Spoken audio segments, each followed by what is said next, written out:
Bowyer, a man with more than 20 years flying experience under his wing, so to speak, saw something extraordinary which later made those headlines as he flew at 4,000 feet near Guernsey. And so did quite a few of his passengers, and so did the pilot of another aircraft that was flying nearby, flying over Sark. And Captain Bowyer is here now to tell his story. Thank you for coming in, and thank you for speaking up, because I know from private conversations I've had over the years with the commercial pilots, sometimes when I'm up in the cockpit with them, they do see things, and they tend not to report them because they don't want to be laughed at or have their careers jeopardised. Exactly right, so why have you decided to speak out about this? Well, I didn't actually decide to speak out at all. Actually, the press asked the company, which I work for, would I mind doing an interview, and the company, being quite a forward-thinking firm, had no objection. In fact, pretty much actively encouraged it. So that's how it happened, really. Well, how did the press get hold of it then? Did passengers? I don't know. I really don't know. You weren't the only person who saw No, this phenomenon, that's right. were you? There No. were some passengers who saw it, and also another pilot. Yes. Simultaneously. Well, look, we've got an artist's impression that we knocked up here this afternoon on our computer paint box. Is that kind of what you saw? Is that a reasonable... No. Oh, well, it's the best we did. Oh, be honest, yeah. Well, hold that picture. Well, you describe it to us. Well, it was a brilliant yellow object. The brightness you've got there, about 2/3 from left to right, it was a graphite grey section. If you want to call it a fuselage, we don't know yet what it was. We're looking into it. And how big was it? Difficult to say once again, but I saw it from 50 miles away. So any object from 50 miles away must have been fairly enormous. What about a mile long? It's possible, yeah. Did it move at all? It probably didn't move, but I had the great opportunity the other day from Jersey Air Traffic Control, visiting their radar room, and some interesting traces, let's put it that way, from the radar Really? indicate that there's a possibility that they did pick up on, from both Guernsey and Jersey radar, traces, spurious traces they call, for around about 55 minutes. How long did you see it for? I saw it in total for 12 minutes. Can I show you a picture? This is, I'm sure you've seen this picture. It's of lenticular clouds, a very rare but known formation. This was taken some years ago. Could it have been something like that? Could it have been some very, very strangely formed cloud, do you think? No. Well, I think highly unlikely. I've seen lots of lenticularis in my time, but just doesn't look like a cloud. Well, you've seen a lot of clouds over the last I also had years. the opportunity of looking at these objects, there were two of them, through binoculars, 10 times magnification, and in my view, a very definite object inside controlled airspace, which shouldn't have been there.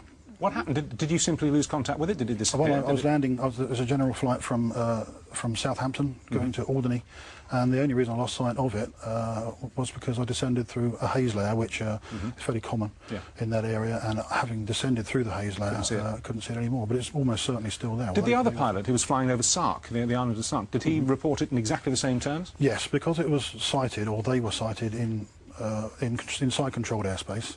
The pilot's under a legal obligation, and I suspect this is where the press stories come from. And he's filed a report exactly the same as I have.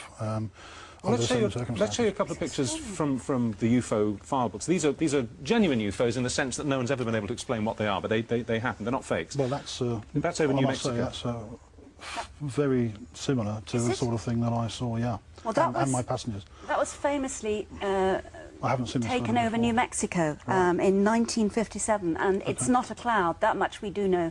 I don't know what it is, but it's not a cloud. Not a cloud. Analysis showed that it wasn't a cloud, but they don't know what it was, hence UFO. This is one from Russia in 1989. Again, analysis shows it's a genuine object. It's not a cloud. There is a cloud above it, a faint one, but that object is not a cloud. Again, is that something... well, I'd say the object I saw was a very brilliant yellow much brighter colour. than that. Yeah, much brighter. It's emitting light.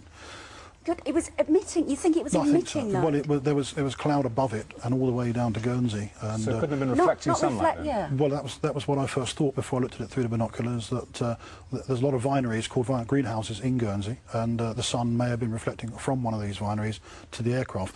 You often see them in France as well, on the way down to the Channel Islands, and because the aircraft moves position and the reflections are fixed in place, they often disappear. They always disappear. This one didn't disappear; it just stayed stationary. If you had to take an instinctive guess, and I'm saying it's guess, so I'm not asking for professionals, because how could you possibly know? Would you say that it was something of this planet or something from outer space? Extremely difficult. I mean, I think a few years ago you interviewed Dr. David Clark on a very similar sort of thing. Did, yeah. About 4 years ago. I spoke to him today. He's in charge of a team that's looking into this at the moment.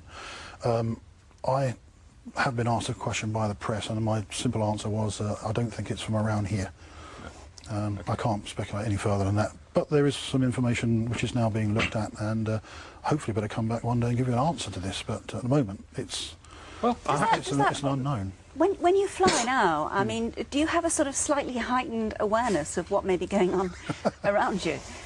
I think, yes, definitely. Yeah, it's not the first object I've seen personally, and I've spoken to a lot of other commercial pilots since this has happened, and they've said on the quiet, come round the corner, I want to tell you about what I saw. Absolutely, that's... And I think what's going to happen now, this may have opened the can, and I think what all professional pilots out there ought to be looking at is actually reporting everything they see and actually getting it itemised and written into the CAA, and then perhaps we will find out. Well, I have to say, the unofficial first-hand accounts I've, as I say, had from professional pilots, many of them with as much experience as you have, and they're not putting me on, are extraordinary. Some things that some guys have seen. Some see nothing in their entire career. We interviewed a British Airways pilot who also came out in the 1960s. He saw a silver disc, didn't he? He picked it up on his radar. It was picked up on ground radar over the Bay of Biscay.